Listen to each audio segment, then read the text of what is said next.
Bagaimana kalau perusahaan tidak membayar gaji karyawannya? Hutang.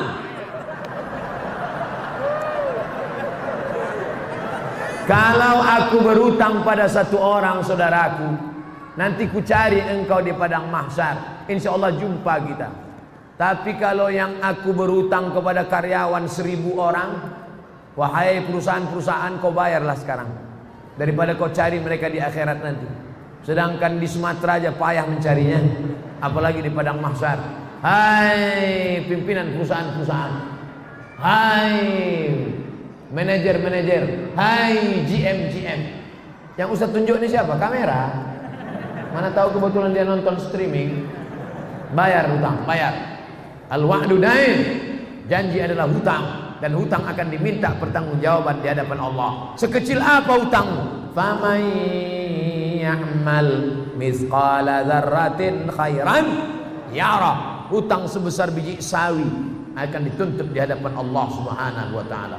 Bapak Ibu calon jamaah haji, sebelum berangkat bayar hutang-hutang. Bapak nangis kenapa? Hutang saya banyak Pak Ustaz. Tapi Bapak kaya, masa nggak sanggup bayar hutang? Bukan nggak sanggup bayar, orangnya nggak tahu di mana Pak Ustaz. Hutang apa? Dulu waktu sekolah makan bakwan 3 bayar 1.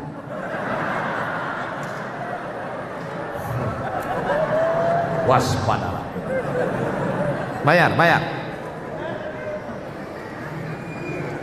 Saya mengamalkan surat Al-Kahfi setiap malam Jumat. Bagaimana hukumnya?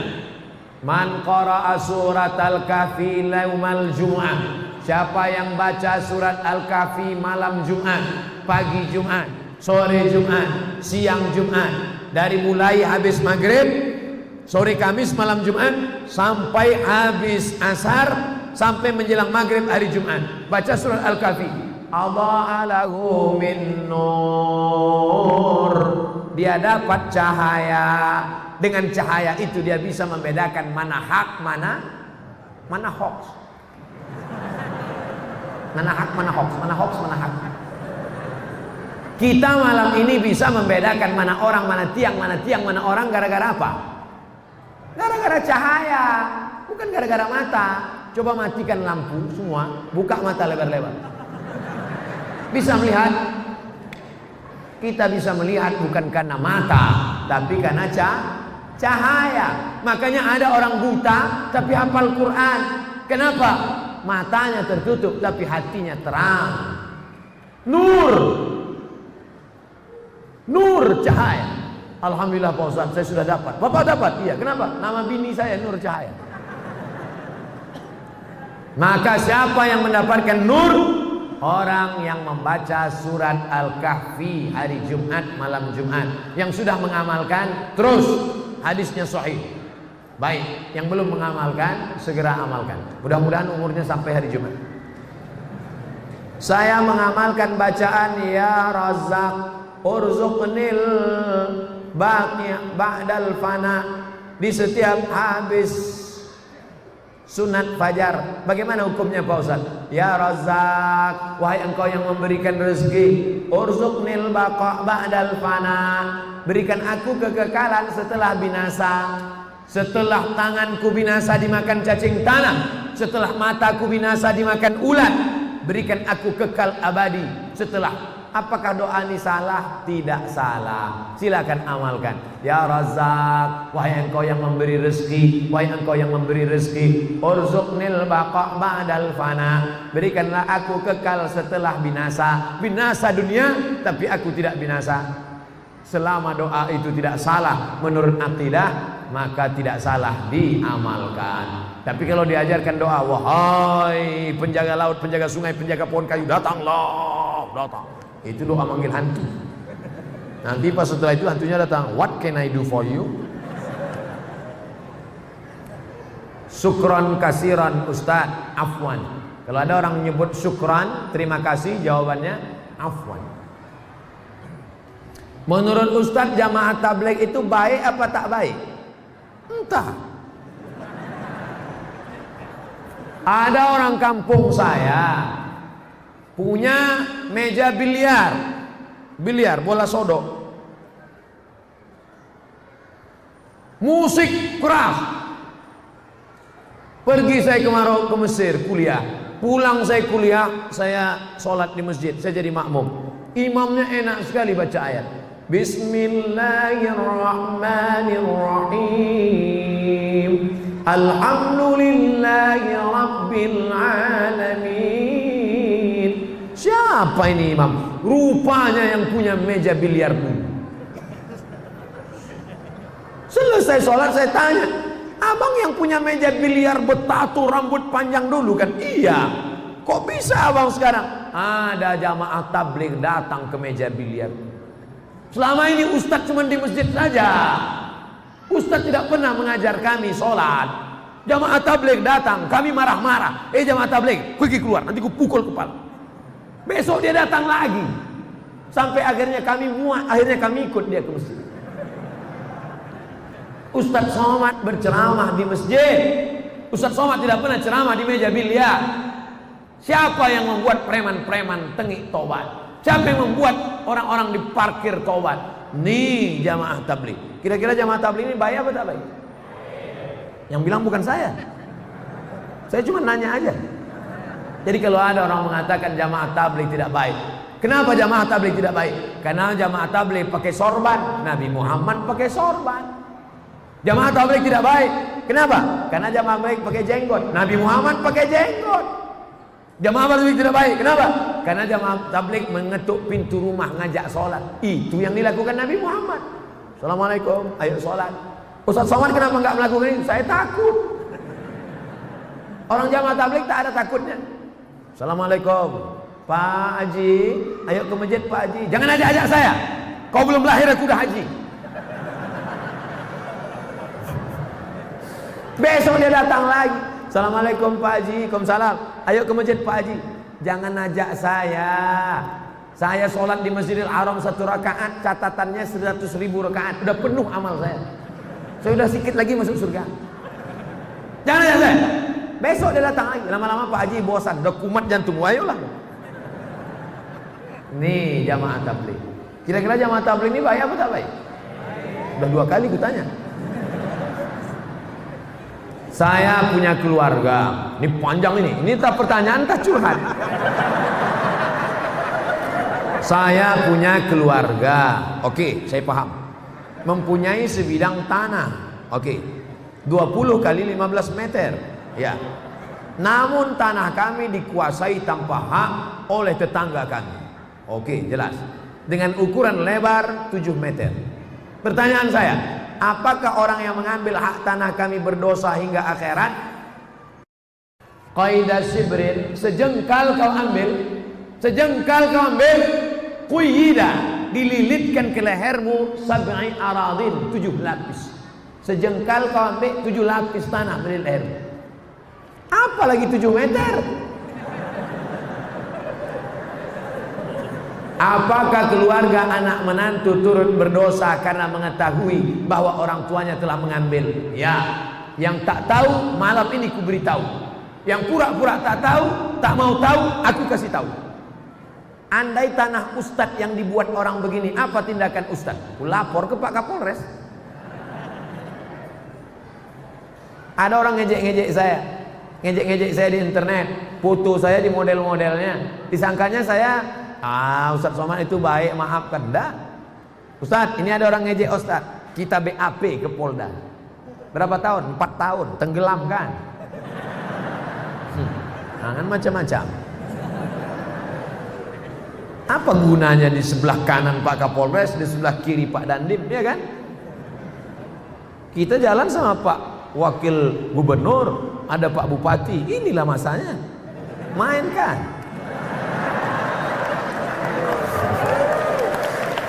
Ustaz, bagaimana hukumnya baca doa tahlil dengan perantara membakar kemenyan? Di Mesir pagi-pagi itu ada satu petugas yang bakar menyan di seluruh toko-toko. Di toko keliling bakar menyan. Keliling. Saya waktu pertama sampai di Mesir, wah, nampaknya orang Mesir manggil setan juga. Setelah lama-lama di Makkah, saya lihat menyan itu berbungkal-bungkal. rupanya menyan itu bukan mau manggil setan, tapi untuk pengharum ruangan. Ketika datang Habib Umar bin Hafiz yang dari Yaman, Hadramaut, dibakar juga di Istiqlal, dibakar. Cuman bukan menyan, tapi serbuk kain, namanya ud. Bahasa kitanya gaharu. Kenapa orang di kampung kita pakai menyan? Kenapa tidak pakai gaharu? Saya tahu setelah saya ceramah di Kalimantan Utara. Saya tanya Pak Gubernur, Pak Gubernur, ya, di sini banyak gaharu. Banyak. Berapa sekilo? 40 juta yang paling murah. Pantesan pakai menyan. Gaharu mahal.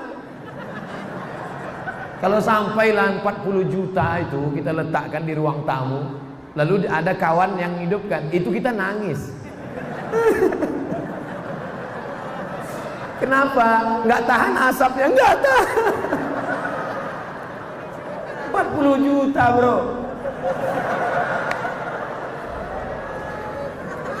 Jadi kalau di majelis Habib, majelis maulid, sebelum doa baca, itu untuk mengharum ruangan. Karena dengan harumnya ruangan, malaikat-malaikat suka. Tapi kalau di ruangan itu bau busuk, man akala basolan, siapa yang makan bawang merah, makan bawang putih, malaikat tidak mau masuk. Kenapa? Malaikat tak tahan mencium. Malaikat, apalagi jengkol sama petai. Tapi kalau gosok gigi dulu boleh. Jadi kalau ada orang membakar menyan, membakar gaharu, tujuannya untuk mengharumkan ruangan, tidak apa-apa. Tapi kalau dianggapnya asap inilah yang membawa ke alam, tak alam apalah. Nah, ini tak betul, berarti keyakinannya tidak benar. Jadi kalau ada yang tidak orang bakar, tanya dulu. Ini bakar untuk apa? Untuk mengharum ruangan. Dengan harumnya ini, kan harum gak perlu lagi. Masjid kita ada pakai pengharum ruangan. Sekarang ada orang pakai harum. Itu pakai bahan kimia. Ada bahan kimia, kita hirup masuk ke dalam, itulah yang menjadi cancer. Tulisannya CANCER, cancer. Orang kita payah bilang cancer, kenapa? Kanker.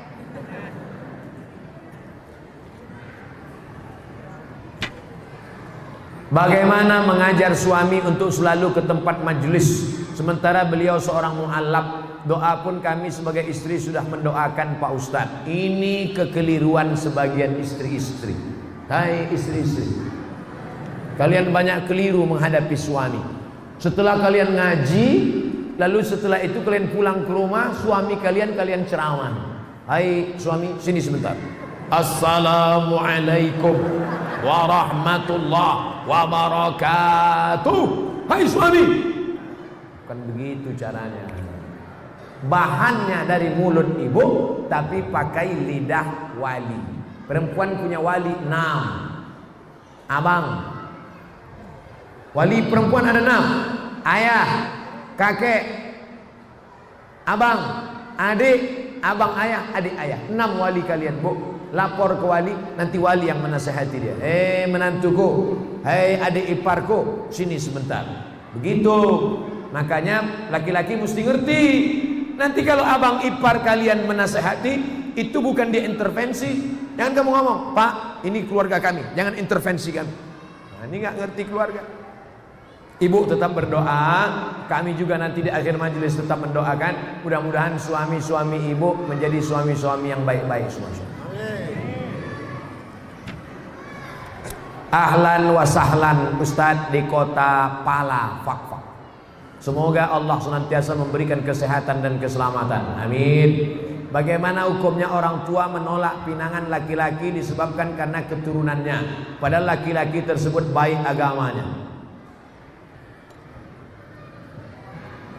Hai para jomblo-jomblo, tenang. Allah bersama kalian. Takbir. Kuat takbir jomblo. Hai bapak-bapak, hai ibu-ibu yang punya anak gadis, dengar baik-baik. Idza ja'akum man tardawna dinahu, kalau datang kepadamu laki-laki baik agamanya, wa khuluquhu, baik akhlaknya, baik agamanya, baik akhlaknya, 2 saja. Jangan kau cari macam-macam. Dua saja. Baik agamanya, baik akhlaknya. Fazawwijuhu, nikahkan dia dengan anak gadismu, nikahkan dia dengan adikmu, nikahkan dia dengan cucumu. Illa taf'alu, kalau itu tidak kau lakukan, takun fitnatun fil ardi wa fasadun arid, akan terjadi fitnah yang besar. Kalau mahar mahal, maka zina murah. Maka kalau datang nanti anak lajang ini meminang anak gadismu, meminang adikmu, meminang cucumu, baik agamanya, baik akhlaknya, nikahkan. Siap? Yang bilang siap itu yang punya anak gadis, bukan yang mau minang.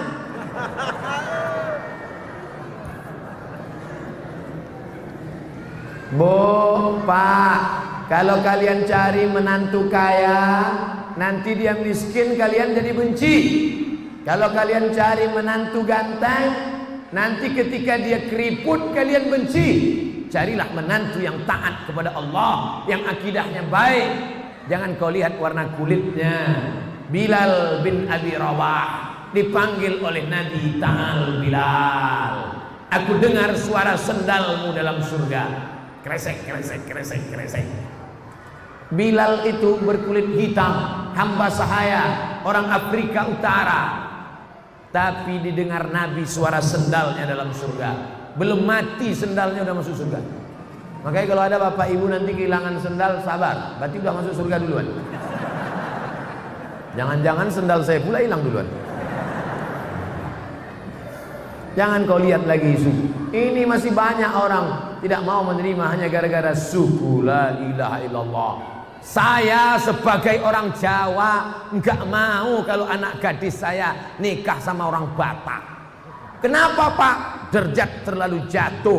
Masa dari emas jadi tulang? Ini orang.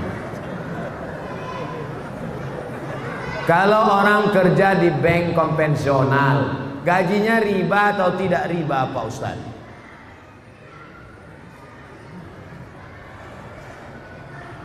La'anallahu akilar riba. Allah melaknat orang yang makan riba. Wa mukilahu, orang yang mewakilkan, orang yang dibeli, orang yang diberi. Yang pertama yang makan, yang kedua yang diberi. Wa katibahu, pegawai pencatat administrasinya. Wa syahidaihi, yang menjadi saksinya. Kulluhum sawa, keempat-empatnya makan riba. Saudaraku yang di konvensional, pindah kalian ke BNI Syariah, Bank Syariah Mandiri, Bank Muamalat. Gak bisa Pak Ustadz, belum ada. Oke, mudarat boleh. Darurat tingkat tinggi. Ustadz, kalau saya keluar dari sini, istri saya sedang hamil tua, motor saya masih kredit rumah. Stop, jangan cerita, aku tak tahan mendengar. Oke, kerja aja situ sampai dapat kerja yang lain. Nanti kalau sudah dapat kerja lain, resign dari situ. Ustaz, bagaimana batas-batas wanita berhias keluar rumah, pakai make up? Banyak perempuan sekarang mukanya putih, tangannya hitam.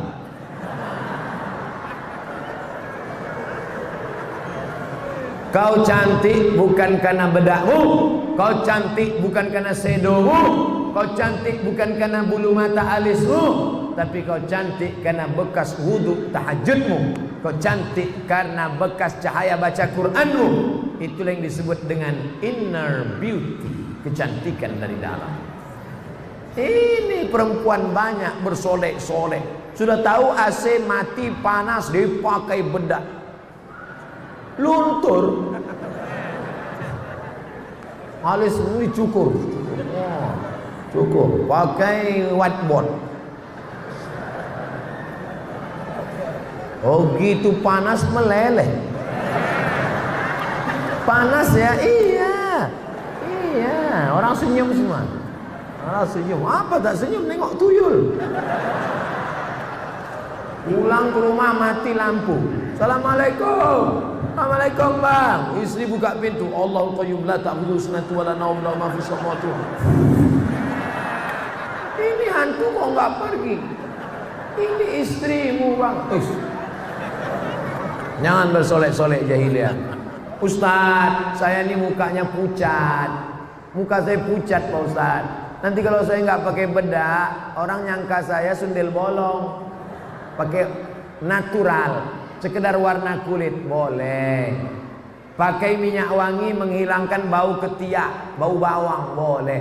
Tapi kalau sampai bau parfum dipakai di luar, imam hilang konsentrasi. Wala na'budu ma'abattum wala antum 'abiduna wala na'budu ma'abattum sampai hilang lakum dinukum waliyani.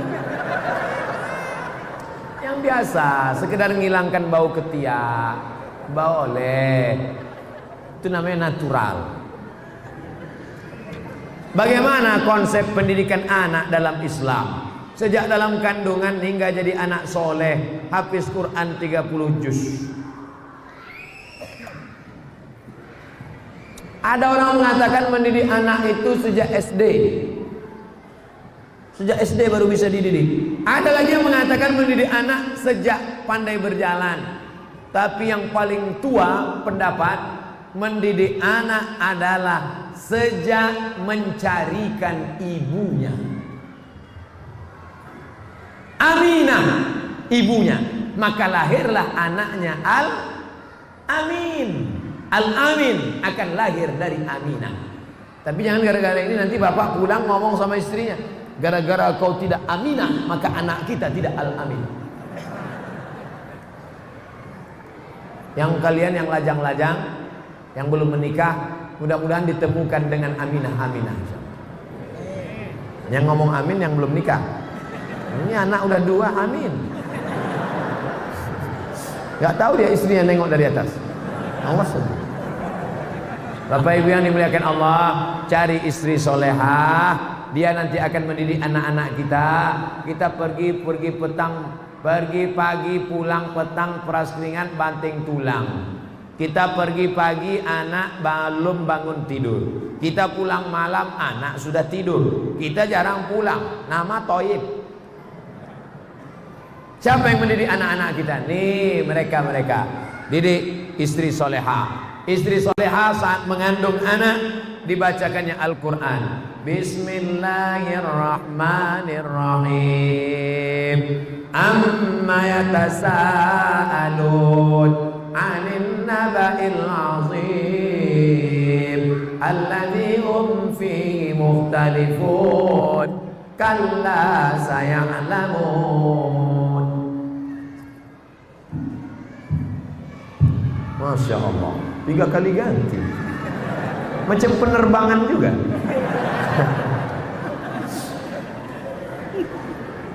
Istrinya soleha.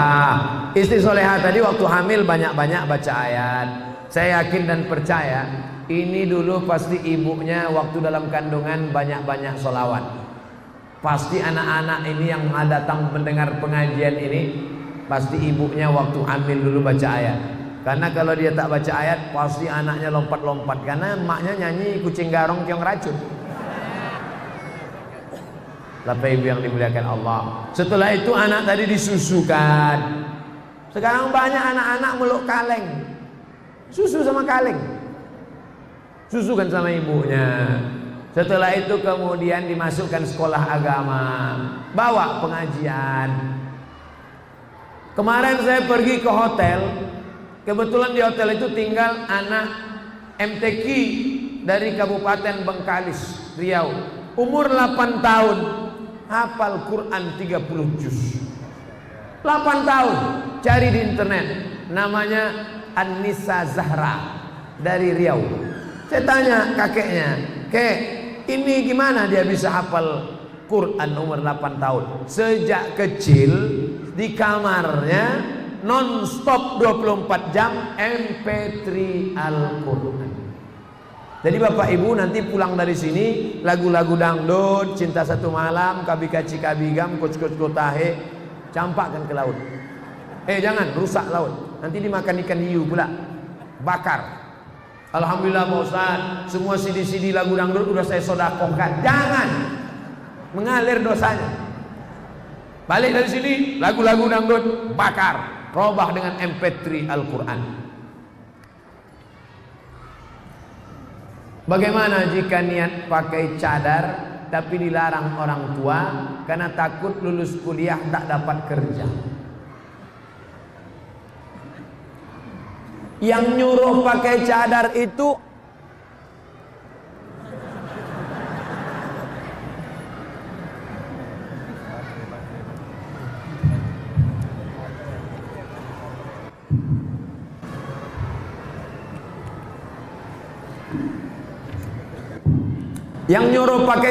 itu Allah apa ustaz? Saya ulang sekali lagi. Yang nyuruh pakai cadar itu Allah apa ustaz? Allah. Yang ngasih rezeki itu Allah apa ustaz? Allah. Kenapa takut pada kerja padahal yang ngasih rezeki Allah, yang nyuruh pakai cadar Allah? Ikhtilaf antara wajib tak wajib. Saya tak mempermasalahkan. Yang sudah pakai cadar bagus. Itulah akidah. Mana akidah kita? Ibu-ibu jangan takut. Kau jangan pakai jilbab, nanti nggak laku. Kau jangan pakai cadar, nanti nggak kerja. Di mana letak iman kita? Di mana letak keyakinan kita?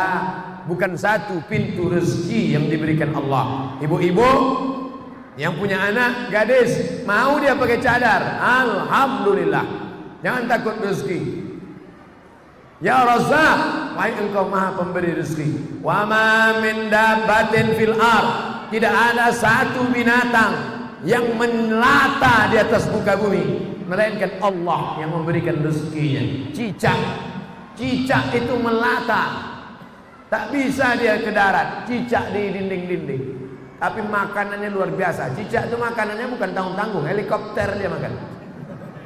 Allah menjamin rezeki. Kenapa takut? Bagaimana hukumnya kita mendoakan orang tua yang sudah meninggal dunia, tapi kita berbeda keyakinan? Apakah adanya diijabah atau tidak? Yang berbeda agama ada dua doa. Doa ketika masih hidup, Allahumma hdi qaumi fa innahum la ya'lamun. Berikan hidayah. Berikan hidayah kepada bapakku, berikan hidayah kepada ibuku, berikan hidayah kepada kakekku. Doa itu dia panjatkan Nabi untuk umatnya. Adapun yang sudah meninggal dunia, serahkan dia kepada Allah. Ayahku ini hambamu, kakekku ini hambamu, ibuku ini hambamu, maka kuserahkan dia kepada Engkau ya Allah. Itu doa Nabi Isa. In tu'adzibhum fa innahum ibaduk. Kalau kau azab, maka mereka itu hambamu ya Allah.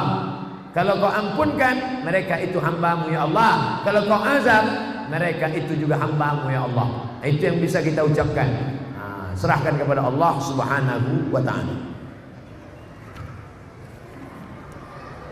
Kata yang sering belajar, kita yang sering belajar dari ceramah tausiah di YouTube disebut madrasah YouTubiah. Apakah sering menonton dan mendalami ceramah akhi? Sanad kita mengikuti sanad akhi, mengikuti sanad. Apakah kalau kita mengambil ilmu dari YouTube, dari Google, itu bisa dianggap punya ilmu yang benar? Ya. Yang paling tinggi kualitasnya namanya sama. Sama itu artinya mendengar langsung. Saya mendengar hadis ini dari Syekh Mahmud Abu Hashim. Syekh Mahmud Hashim mendengar hadis ini dari Sayyid Muhammad. Sayyid Muhammad mendengar hadis dari Sayyid Alawi. Sayyid Alawi mendengar hadis dari Sayyid Abbas Al-Hasani Al-Maliki. Sampai sanadnya kepada sahabat Nabi namanya Abdullah bin Amr bin As. Abdullah bin Amr bin As dari Nabi Muhammad sallallahu alaihi wasallam. Itu namanya sama, namanya sama. Bagaimana kalau kami dari buku Pak Ustaz? Buka buku, ambil hadis, namanya wijadah. Wijadah namanya. Tetap diakui, cuman kualitasnya bawah. Begitu juga dengan mendengar tidak langsung dari tape recorder, dari MP3, maka itu bisa juga. Yang penting ustadznya ada. Ada ustadznya di alam nyata. Bapak Ibu yang selama ini mendengar saya di YouTube, kira-kira Ustadz Somad itu ada tak di alam nyata? Inilah makanya malam ini dia datang mau nengok. Ada rupanya. Nah, jadi yang penting ustadznya ada. Bapak Ibu belajar dari Habib Rizik Syihab.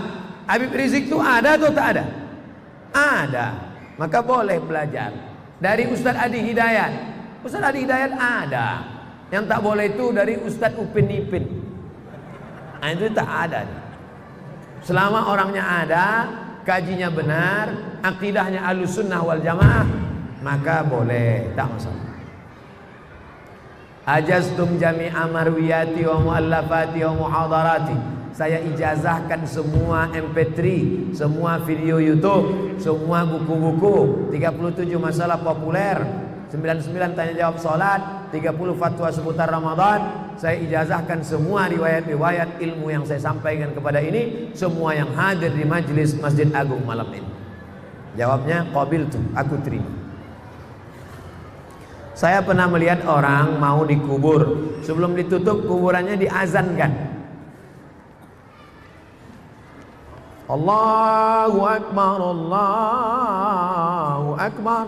Jenazah mau masuk. Apa dalilnya? Qiyas. Quran, hadis, ijma', qiyas. Tak ada ayat Quran, hai orang beriman kalau mati azankanlah. Tak ada. Tak ada hadis Nabi, hai orang beriman kalau mati azankanlah. Tak ada. Tak ada ijma' ulama. Tapi kias ada. Mana kiasnya?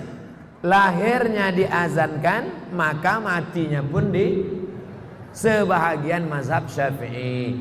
Kalau ada yang buat jangan salahkan. Kalau tidak dibuat tidak apa-apa. Dia tidak macam sholat. Kalau sholat wajib, kalau tidak dibuat haram. Ada dalam hadis, ada dalam Quran, ada dalam ijma'. Kalau mengazankan jenazah ini kias. Sebagian mazhab mau dibuat silakan, tidak dibuat tidak ada apa-apa. Jangan berkelahi gara-gara ini. Orang tua saya beliau taat beribadah, namun di samping itu dia punya ilmu-ilmu yang dapat dari nenek kami. Katanya nenek kami bisa mengetahui masa depan. Sering didatangi meminta keberuntungan. Cara mendapatkan ilmu itu dengan bawa pengorbanan uang dan ayam. Ayam goreng apa ayam hidup? Dengan mengamalkan ilmu itu terbebas dari bahaya. Dan yang anehnya Ustadz, perantara berdoa yaitu makhluk yang disebut amin. Apakah ilmu? Ini ilmu nenek moyang zaman dulu biasanya berteman dengan jin. Dulu jin itu berteman dengan nenek kita. Setelah nenek kita meninggal, dia datang ke bapak kita. Setelah bapak kita meninggal, dia mau datang ke saya. Ketika kita sedang berzikir, tiba-tiba dia datang. Hai Abdul Somad, aku adalah kawan nenekmu dulu. Apakah boleh kita berteman? Tidak. Temanku sudah banyak di fak-fak. Jangan berteman dengan jin. Buka surat Al-Jin juz 29. Fariqum minal insi, ada sebagian manusia ya'uduna birijalin minal jinni, mereka minta kepada jin, fazaduhum rahaqa, maka rusak akidah mereka. Akidah, jangan berteman dengan jin, putuskan hubungan dengan jin. Kertas terakhir, Bapak Ustadz yang kami hormati, sesuai sabda Rasulullah bersabda, barang siapa sholat atas jenazah sampai 3 shaf, maka si mayit masuk surga. Imam Tirmizi. Yang dipertanyakan, jika seorang dalam hidupnya setiap hari kegiatan rutinnya mabuk, judi, mencuri, merampok, dan selalu buat onar sehari-hari, lalu kemudian dibuat 3 shaf, apakah dia masuk surga? Dia masuk surga. Hadis yang lain lebih ringan daripada ini. Man qala la ilaha illallah dakhalal jannah. Siapa yang mengucapkan la ilaha illallah Muhammad Rasulullah masuk surga. Cuman masuknya kapan? Dia berjudi, dia obok-obok dulu di neraka. Dia berzina, dia obok-obok dulu di neraka. Nanti ujung-ujungnya masuk surga. Hadis model seperti ini namanya hadis targhib wa tarhib, memberi motivasi supaya kita rajin melaksanakan sholat jenazah, supaya rajin la ilaha illallah. Kita mau bersihkan dari narkoba, bersihkan dari zalim, supaya kita masuk surga tapi tidak singgah di neraka. Allahumma ajirna minan nar, Allahumma ajirna minan nar, Allahumma ajirna minan nar, wa qina azabannar. Amin ya rabbal alamin. Jam 21.59, jam 10.22 genap 2 jam kita bersama. Kurang 20 menit lagi. Berarti kita sudah bersama 2 jam kurang 20 menit. Sejam setengah lah itu Pak Ustaz, terserahlah. Yang penting kebersamaan kita malam ini mudah-mudahan bernilai amal soleh. Ala hazihin niyah wa kulli niyatin salihah. Al-Fatihah. A'udzu billahi minasyaitonir rajim. Bismillahirrahmanirrahim. Alhamdulillahirabbil alamin. Arrahmanir rahim. Maliki yaumiddin. Iyyaka na'budu wa iyyaka nasta'in. Ihdinas shiratal mustaqim. Shiratal ladzina an'amta 'alaihim ghairil maghdubi 'alaihim waladdallin. Amin. Allahumma inna nas'aluka salamatan fid din. Selamatkan akidah kami dan anak keluarga kami ya Allah. Wa afiatan fil jasad. Sehatkan badan kami.